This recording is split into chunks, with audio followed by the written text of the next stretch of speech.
This man I'd barely seen on TV was my last hope.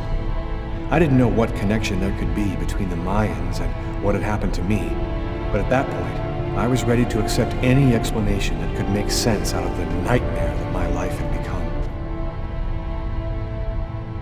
Hello, I'm a journalist, and I have an appointment with Professor KURIAKIN. The professor's waiting for you.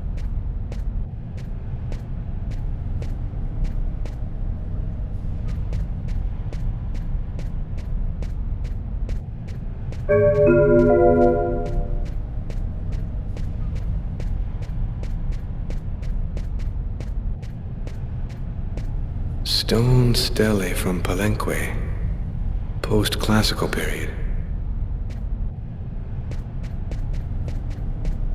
This fresco, a two-headed serpent, the same shape that I carved on my forearms the night of the murder.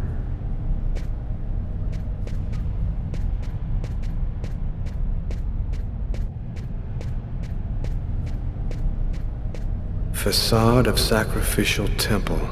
Origin, Yucatan.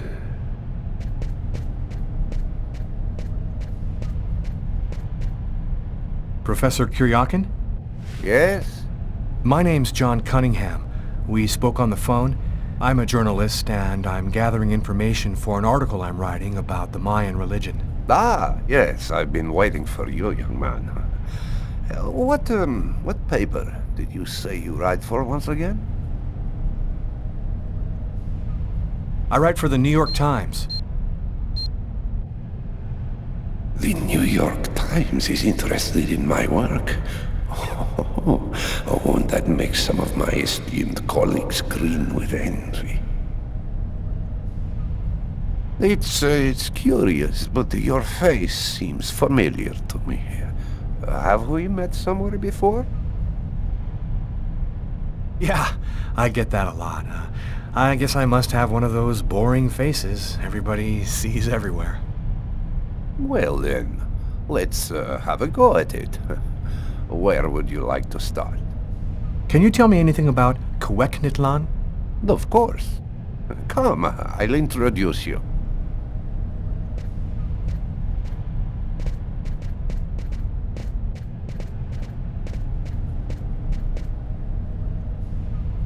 You see before you the ancient Mayan god Cuequitlan, the serpent with the two heads.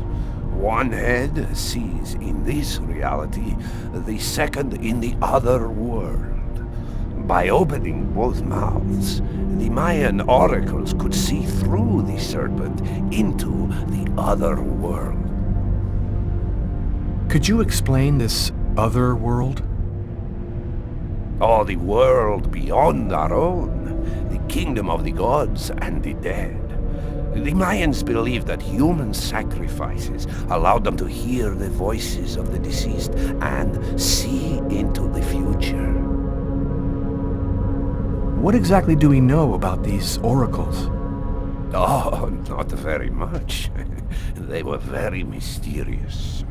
They served as mystic liaisons, allowing man to connect with supernatural forces.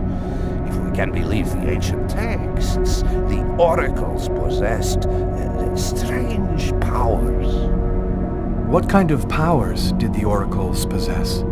Some passages mention a supernatural life force, permitting the oracle to live for several hundred years.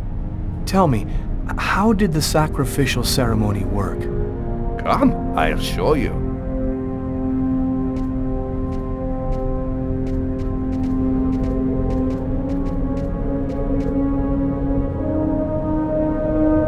This painting, dating from the 1st century BC, shows a sacrificial ceremony. The victim's agony must have lasted quite some time, the priority being to keep the mouths open as long as possible. The victim was stabbed 3 times, each wound cutting a pulmonary artery leading to the heart. The oracle is not the one stabbing the victim? Oh, the Oracle must never soil himself with the blood of another. That is why he chooses a sort of proxy, another person in the crowd, totally at random. This person becomes the executor. The Oracle takes complete control of the executor, manipulating him from a distance. A Mayan sacrifice. That's what it was. You aren't a journalist, are you? Who are you? My name is Lucas Kane. The police are looking for me about a murder that I did not commit, but I was the executor. You're a murderer? I'm innocent. I stabbed someone I'd never seen before 3 times, cutting his arteries, just like you described. Do you mean to say that there is a Mayan oracle still living today? But that's completely impossible. You have to trust me, Professor. I'm the victim of a Mayan oracle. By coming here to see you, I thought you could help me understand.